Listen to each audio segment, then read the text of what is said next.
Good morning. ഇന്ന് 7 ജാനുവരി. ഇന്നാണ് ഞങ്ങളുടെ MBBS ബാച്ചിൻ്റെ റീയൂണിയൻ വെച്ചേക്കുന്നത്. തലേ ദിവസം ഞാൻ കുക്കുവിൻ്റെ വീട്ടിൽ വന്ന് സ്റ്റേ ചെയ്തു.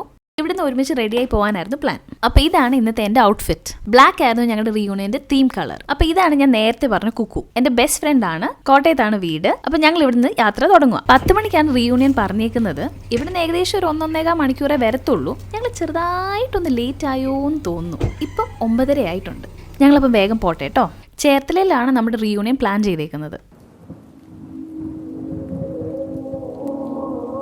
അപ്പോൾ ഗൈസ്, നമ്മൾ കൊണ്ടയിൽ റിസോർട്ടിൽ വന്നിട്ടുണ്ട്, ചേർത്തല. അപ്പോൾ എല്ലാവരും ഇന്ന് നമ്മൾ ലേറ്റ് ആണ്. എല്ലാവരും അകത്ത് വെയിറ്റ് ചെയ്യുന്നതാണെന്ന് തോന്നുന്നു. നമുക്ക് അകത്തേക്ക് പോവാം. അപ്പോൾ ഇതാണ് നമ്മുടെ കൊണ്ടയിലെ റിസോർട്ട്. ഇതൊരു ഡിഫറെൻറ്റ് എക്സ്പീരിയൻസ് ആയിരുന്നു. ഇതാദ്യമായിട്ടാണ് ഒരു റിസോർട്ടിലേക്ക് നമ്മൾ പോകുമ്പോൾ ഞങ്ങളെ വള്ളത്തിൽ റിസോർട്ടിലേക്ക് കൊണ്ടുപോകുന്നത്. എനിക്ക് നടക്കാനുള്ള ആഴമല്ല, വലിയ കാര്യത്തെ ഏകദേശം 10-12 വർഷം കഴിഞ്ഞിട്ടാണ് എല്ലാവരും കാണാൻ പോകുന്നത്. അതിന്റെ ഭയങ്കര ഒരു എക്സൈറ്റ്മെന്റ് ഉണ്ടായിരുന്നു.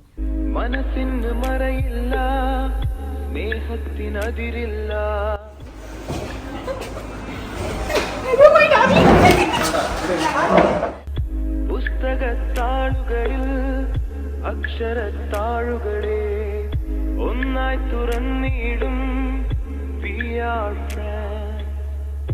ദുഃഖങ്ങളിൽ കൂടെ നിൽക്കാം. എല്ലാവരും മീറ്റ് ഒക്കെ ചെയ്ത് കഴിഞ്ഞിട്ട് ഞങ്ങൾ കേക്ക് കട്ട് ചെയ്യാമെന്ന് വിചാരിച്ചു. അതിനുമുമ്പേ ഞങ്ങൾ കോളേജിലെ കുറേ മെമ്മറീസ് അയവിറക്കി.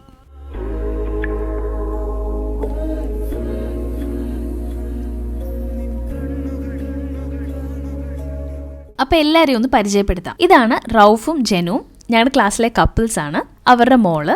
ഇത് കുക്കു, ശരത്, രജീഷ്, റാസിക്, കിന്നൻ, സുജിത്തും വൈഫും മോനും, റാഫി, സഫു, മെഹറൂഫും വൈഫും പിള്ളേരും, മിന്നും ഹസ്ബൻഡും മോളും.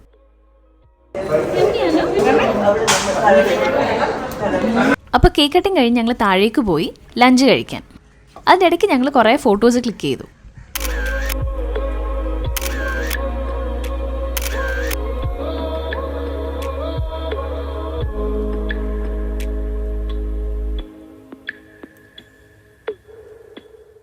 ലഞ്ച് കഴിഞ്ഞ് ഞങ്ങൾ നേരെ ബോട്ടിങ്ങിന് പോയി. പക്ഷെ അത് ആക്ച്വലി വലിയ സുഖമൊന്നും ഇല്ലായിരുന്നു. ഇങ്ങനെ കുറച്ച് സ്ലോ ആയിട്ട് ഇങ്ങനെ പോയി കുറേ ടൈം വേസ്റ്റ് ചെയ്തതായിട്ട് ഞങ്ങൾക്ക് തോന്നി. കുറച്ച് ഗെയിംസ് ഒക്കെ പ്ലാൻ ചെയ്തിട്ടുണ്ടായിരുന്നു. സോ ആ ടൈം അങ്ങനെ പോയോണ്ട് അതൊന്നും കളിക്കാൻ പറ്റിയില്ല.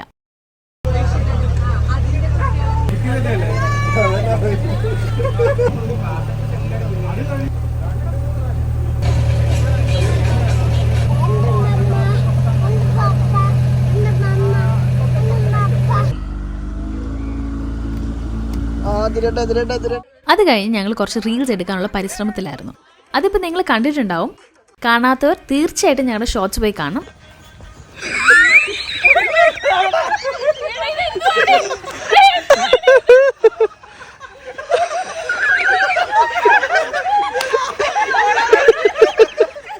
അങ്ങനെ ഞങ്ങൾക്ക് പിരിയാൻ സമയമായി.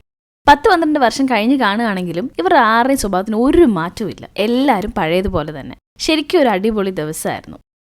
അപ്പോൾ ഞങ്ങൾ ഞങ്ങളുടെ ഗെറ്റ് ടുഗദർ എല്ലാം അടിച്ചു പൊളിച്ചു. അപ്പോൾ എല്ലാവർക്കും ബൈ.